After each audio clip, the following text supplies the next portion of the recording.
বিসমিল্লাহির রহমানির রহিম। আসসালামু আলাইকুম সবাইকে। কেমন আছেন আপনারা? আলহামদুলিল্লাহ, আমি ভালো আছি। আপনাদের মাঝখানে আজকে হৃদয় ভাঙা একটা গল্প শেয়ার করব। চলেন শুরু করা যাক। যাব ইসিবিতে ফুয়েল নিব।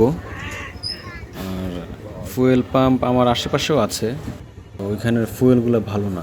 ইসিবি থেকে ফুয়েল নেওয়ার কারণটা হলো ওদের ফুয়েল পাম্পটা ভালো, দ্বিতীয়ত হলো এটা হলো আর্মি কর্তৃক, তাদের ফুয়েলের কোয়ালিটিটা ভালো। বা একটু সরেন, এত হর্ন দিতেছে, তো সরতেও তো পারেন। একটা গাড়ি যদি এতক্ষণ টোকাটুকি করে তাহলে কি আর ভালো লাগে? ঘটনা হইলো ইসিবি থেকে তেল নিব, তেল নিয়ে যাব হইলো নিউ মার্কেট পুলিশ ফাঁড়িতে। ঈদের আগে একটা মামলা খাইছি, সেই মামলাটার ভাঙাইতে। চলেন যাই।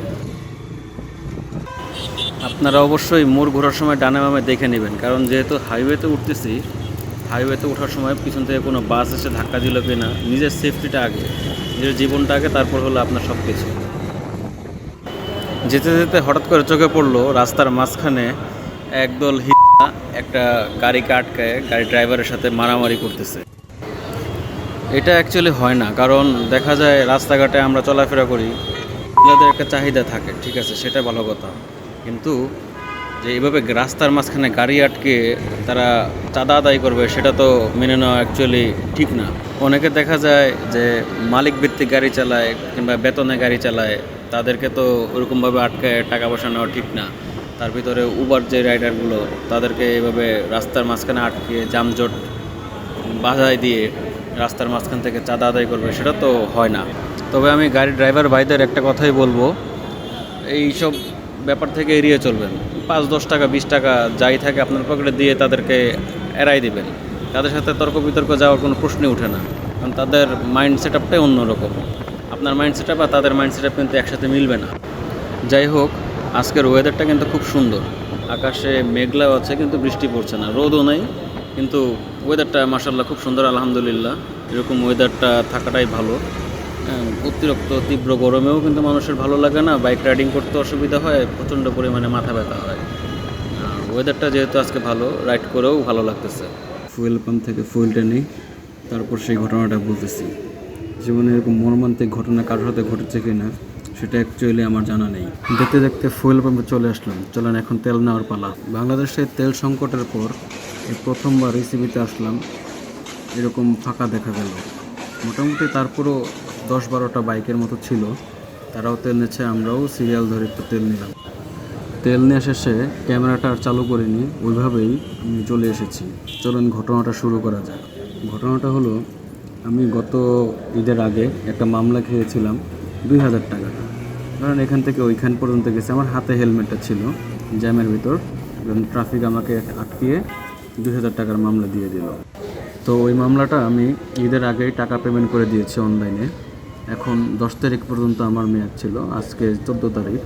তো আমি মামলা স্লিপটা নিয়ে আমার গাড়ির ট্যাক্স টোকেনটা আনতে যাওয়ার জন্য রওনা দিলাম। তাতে আমার গাড়িতে ফুয়েল ছিল না, সেই ক্ষেত্রে আমি মিরপুর ইসিবি চত্বরের এখান থেকে সুমাত্রা ফুয়েল পাম্প থেকে তেল নিয়ে এলাম। তেল নিয়ে যখন আমি পল্লবীর মোড় থেকে ইউটার্নের একটা ব্যবস্থা আছে, ওইখান থেকে ইউটার্ন নিতে গিয়েছি, তখন 7 থেকে 8 জন পুলিশ অফিসার এখানে দাঁড়ানো, তারা আর কি বাইক আটকিয়ে মামলা দিচ্ছে। আমি তাদেরকে দেখাইলাম যে ভাই, আমি একটা মামলা ভাঙাইতে যাচ্ছি, এখন আর একটা মামলা যদি দেন আমাকে, তার ভিতরে আপনাদের এখানে তো রাইটও নাই, এখানে লেখাও নাই যে ইউটার্নের ব্যবস্থা আছে কি না, এখানে তো ইউটার্নের ব্যবস্থা লেখাও নাই, আপনি শুধু শুধু আমাকে ধরে মামলাটা দিয়ে দিলেন। তারা কোনোভাবে মানলো না ভাই। এটাই বলবো যে ট্রাফিক ভাইদের, যে মানুষজনের উপর একটু সহায় হন, কারণ যখন তখন ধরে মামলা দিয়ে দিবেন সেটাও হয় না, কিন্তু সবাই এরকমভাবে বিলাসিতার জন্য বাইক চালাচ্ছেন, সবাই নিজের পেটের দেয় বাইক চালাচ্ছে, অফিসে আসা যাওয়ার জন্য বাইক চালাচ্ছে, সবাই কারো না কারো দায়ী বাইক চালাচ্ছে। কেউ তো আর বিলাসিতা করার জন্য বাইক চালায় না।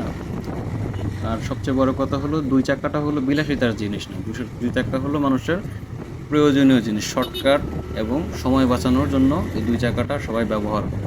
তার উপর যদি কিছুই নাগে ভ্যাট বসাই দিলেন, কিছুই নাগে তেলের দাম বাড়াই দিলেন, এখন আবার তেলের দাম 5 টাকা বাড়াই দিলেন, তার ভিতরে যদি মোড়ে মোড়ে আটকায় মামলা দিয়ে দেন, তাহলে তো সেটা হয় না ভাই। একটু মানুষের উপর একটু যদি আপনারা সহানুভূতি দেখাতো, তার ভিতরে কি ভাবা যায়, একটা মামলা ভাঙাইতে যে আরেকটা মামলা খাওয়া, সেটা আসলেই কষ্টদায়ক ভাই।